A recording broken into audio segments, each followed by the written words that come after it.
similar to the soils of Priorat, Kotroti, Dior Valley. It's just a fantastic soil for vineyards. This site in particular, it's very extreme. Wind and being on top of the hill, we have very little topsoil. So it's quickly we get to this rock, and it's just solid rock.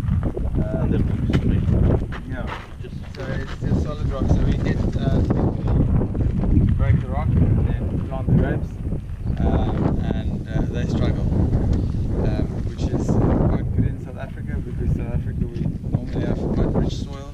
It's very decomposed. We have very deep soils, so vigor is almost the problem. Things want to grow too prolific, so we have really big canopies, big bunches, big berries, no concentration. But here it's the opposite. The things really struggle to grow.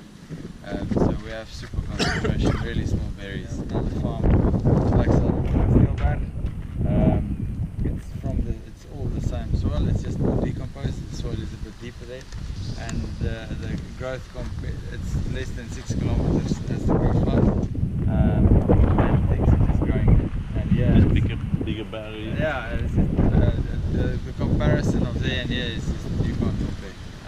And they are getting almost 700 millimeters of rain, and I'm getting 400 millimeters of rain.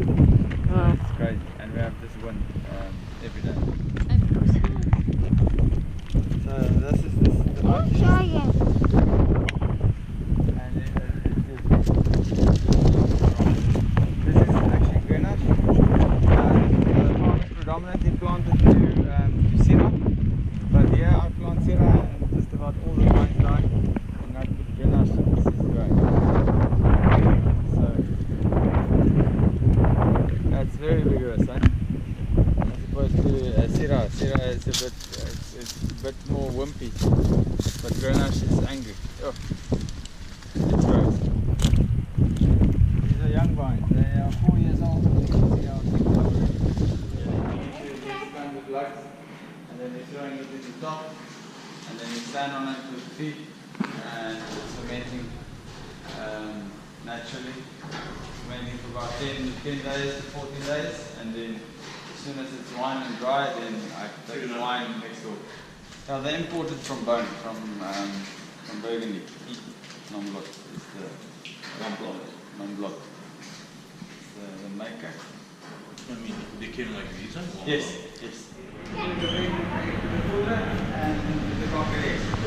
And I keep it here for 12 months, and then I blend, bottle, and then I keep it in the bottle for another year or another 3 months. One in here, one in here. Yeah. Why do you keep that on? Better. I keep it for longer if I was allowed to, but we need to make some money, so we need to sell some wine. Yeah, and with the small barrels, you get lots of toastiness and things like that. Yeah, you don't do that. Every now and again when I'm taking it out and I don't have space, I get something for my spliff, and I keep wine in there for like a month or so. And just the store. But the wine is 100% from players.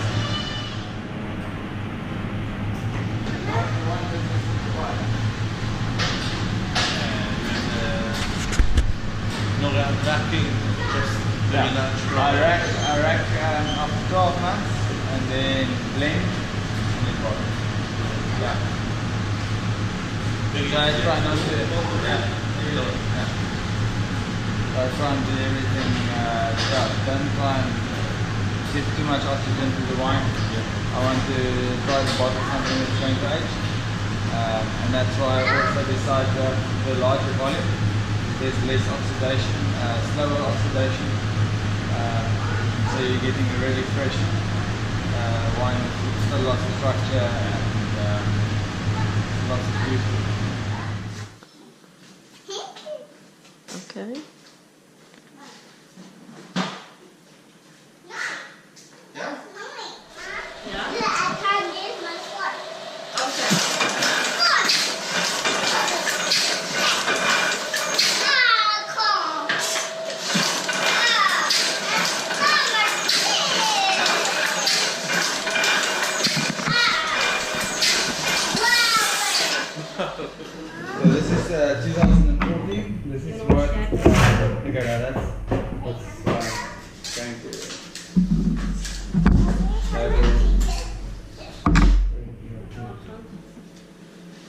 like licking the soul. Yeah. No?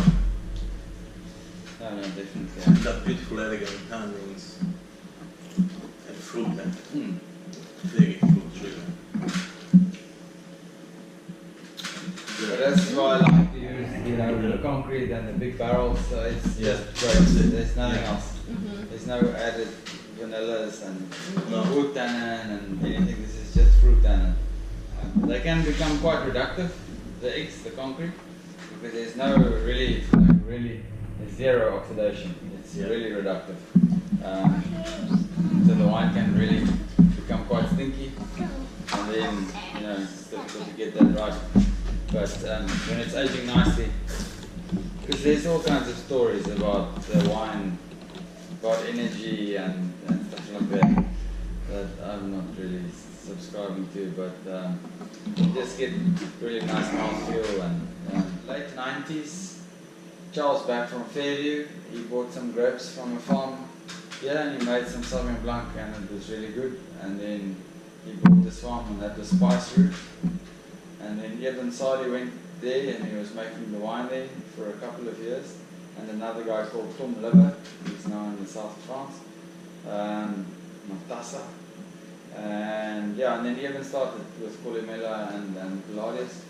And then a whole bunch of guys followed, Buchanan's Kloof, Portia, Arie Badenhorst is across the road there, the Maliniers are in Riebeek Kasteel. What makes it special? This place. It's the people that come here to work. Yeah, the people, but the terroir is really special, eh? Nobody's really. It's almost like the Languedoc and the Roussillon, where it's always been farmed for very high yields and stuff. No. And as soon as you start giving more focus and attention, you can make really fantastic wine. And that's what happened. So the guys just come here with a different mentality and just start to produce really cool wines. And We produce is exactly like very similar to what you do. Okay. Very minimal intervention. That's what you get. That's what you do. There's nothing to play around. So we don't have the most old vineyards, but we have a lot of old vineyards in the Swartland, and it's all dryland mostly. This farm we won't be able to farm without water. Everything will die quickly. So we just establish with water and we'll take the water away later. But everything else is dryland. It's probably, I think it's probably the only appellation that's 80%, 70% dryland farmed. All the other appellations have access to water and have better winter rainfalls than we do.